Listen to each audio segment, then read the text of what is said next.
Oke, di sini saya akan menjelaskan tentang proyek sistem informasi stok gudang tekstil ya,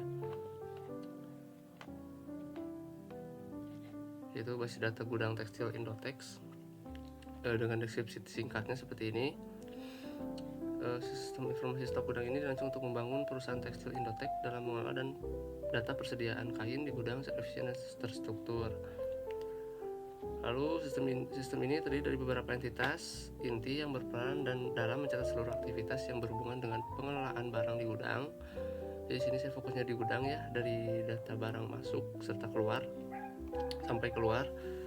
Melalui perancangan sistem ini, Indotex diharapkan dapat memantau ketersediaan kain secara real time karena dari mulai barang masuk hingga barang keluar itu dicatat dengan baik.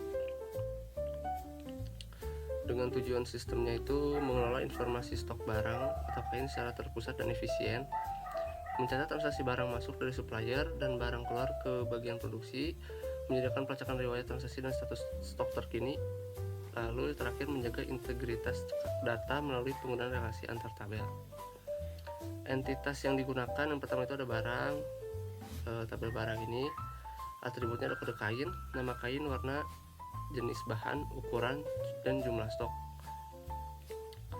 Ini untuk menyimpan informasi seluruh jenis kain di gudang. Lalu ada supplier, atributnya ada ID supplier, nama supplier, alamat, serta nomor kontak. Ini untuk menyimpan data pihak masuk kain ke perusahaan. Yang ketiga ada penerimaan barang, itu atributnya itu not terima, tanggal terima, serta ID supplier untuk mencatat transaksi penerimaan dari supplier. Lalu ada detail penerimaan, tambahan datanya itu untuk not terima, kode kain, jumlah diterima, dan harga per unit. Ini untuk menyimpan rinciannya. Dan di bagian pengeluaran juga ada atributnya no keluar, kode kain, serta jumlah keluar. Hampir sama, hanya ini tuh untuk mencatat rincian kain yang dikeluarkan dari gudang. Ini untuk pengeluaran barang itu no keluar serta tanggal keluar. Ini hanya tidak secara detailnya. Hubungan antara entitasnya yaitu satu supplier untuk menerima banyak penerimaan barang, satu supplier dapat memiliki banyak transaksi penerimaan ya, ini ada penjelasannya. Lalu untuk penerimaan barang, satu jadi one to many dari detail penerimaan, many to one ke barang. Satu transaksi penerimaan dapat mencakup banyak jenis barang.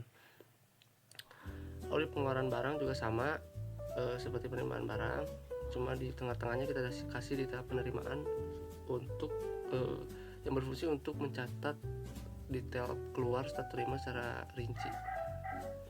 Ini untuk manfaatnya ya, menyediakan sistem pencatat gudang yang lebih rapi dan akurat, terus pelacakan histori, terus menghindari stok negatif, terus lalu siap digunakan untuk integrasi dalam sistem berbasis aplikasi di masa depan.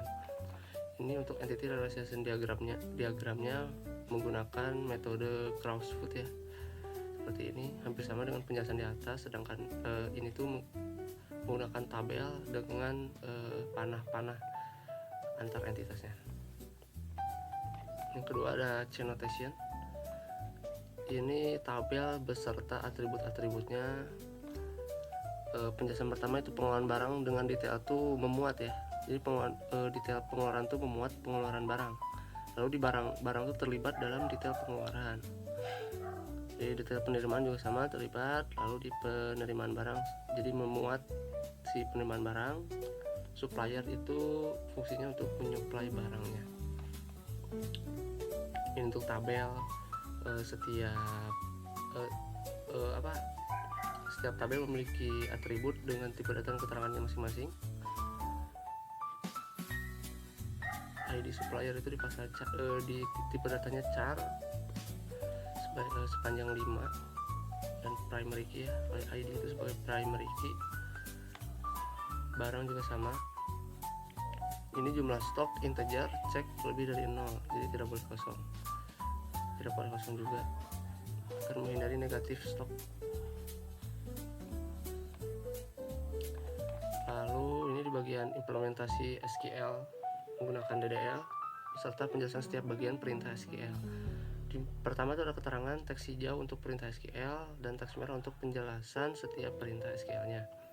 Yang pertama itu MySQL min u root min p untuk membuka MySQL, untuk menghubungkan dengan database MySQL. Karena password 0 tinggal enter aja. Lalu di sini saya pertama kali mengecek database-nya apakah sudah database dengan mengetikkan show database. Lalu yang kedua ada create database gudang tekstil, karena di sini belum ada ya, jadi kita membuat create database gudang tekstil. Selanjutnya ada show database lagi, mengecek apakah database itu telah dibuat, sudah benar-benar dibuat. Ternyata sudah ada ya, gudang tekstil. Lalu di sini karena kita ingin menambahkan tabel di database gudang tekstil, maka kita gunakan dulu dengan ketik perintah use gudang tekstil untuk menggunakan database. Lalu show table untuk mengecek karena tabelnya kosong. Lalu di sini kita membuat create table barang dengan kode kain char 10, dia sebagai primary key, nama kain varchar 50 not null.